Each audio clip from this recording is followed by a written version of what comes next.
So hello, happy weekend. You are back with another episode of Red, White, and Brown with Daisy's Lives.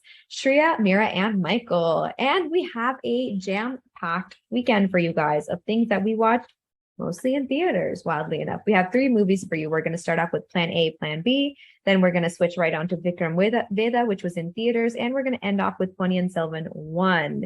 And of course, as we like to go with Michael first in order, Michael, where are you? Where are you today? Where are you today? What just happened this week? Fill everybody in. What's the new I activity? I am actually in California, so I mean I get teased quite a bit from my team here at Live for being in the sticks, seeing a lot more cows than I see people because I'm from Missouri, but I'm now actually in California, all settled in. And if you want to know what I was doing this week, I actually got the chance to watch a movie by the title Plan A, Plan B. So let me tell you a little bit about this movie. Now, I'm not gonna lie, I don't want to spend a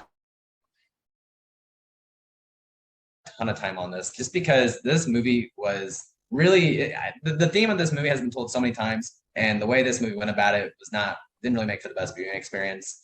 So I'll just be real quick with it. So Plan A, Plan B stars two veteran actors. We have Tamana Bhatia and Ritesh. I'm gonna be really bad with this last name, but I want to say it's Deshmukh. Oh, look at that. I nailed it on the first try. Ritesh Deshmukh.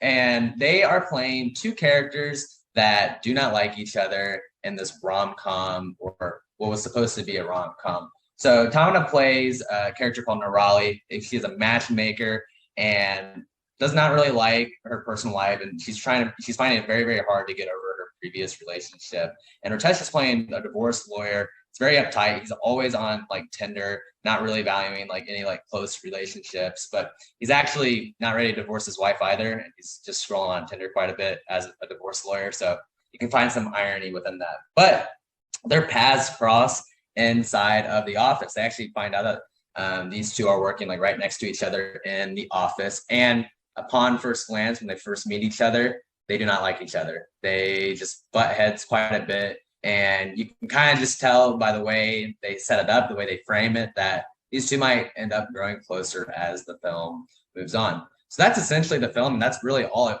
was in nature. The rest of this movie was just us kind of watching jokes not land, some weird, like I would say awkward framing, awkward pacing as well. But I mean, a lot of times in this, with this being only a 90-minute long film, you kind of knew by, I would say, 25 minutes in how it was going to end.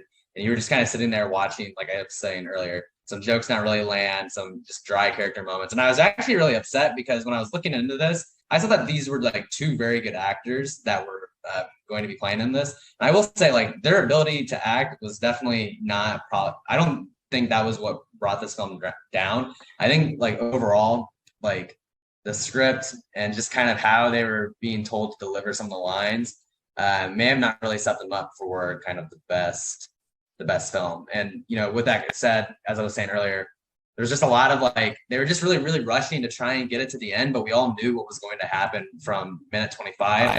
So I mean, they could have let some of these scenes maybe play out a little bit, maybe let the actors have a little bit more space. Michael, what I felt about the movie, it was like forced. I didn't feel the love I didn't feel them fall in love. Yeah. Normally in a movie like that, you want to feel the characters fall in love. I did not. I thought it was all staged till the last moment when they tell each other, when they start like, falling in love. But this entire, not only did it sound fake, even the intimacy scenes were fake. They were using a camera angle to show them kissing and, doing all of that. You knew it was so obvious that nobody made it was so obvious from the camera angle that they were really not kissing. So it was so badly done. So badly done. Yeah. When your actors are fake kissing and you can see the audience can see their fake kissing. Literally.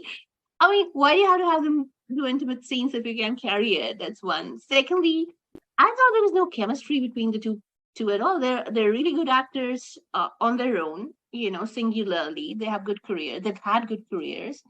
But I didn't see the chemistry between the two of them. There were no looks. There's no build up to the romance. that you want to see in a rom-com. So it wasn't even a com because the comedy was so dry. I mean, the jokes, as Michael said, did not land. The jokes were really poor. The comedic situation was very, very shallow. Um, I haven't seen a worse movie in a very long time. It's not adding anything to your current rom-com experience. There are thousands of movies out there that have, told this, kind of story before, the two opposites attract type thing. And it's done quite a bit better. So, with that, like, that's essentially the review, but feel free to read it on our page. We got a couple more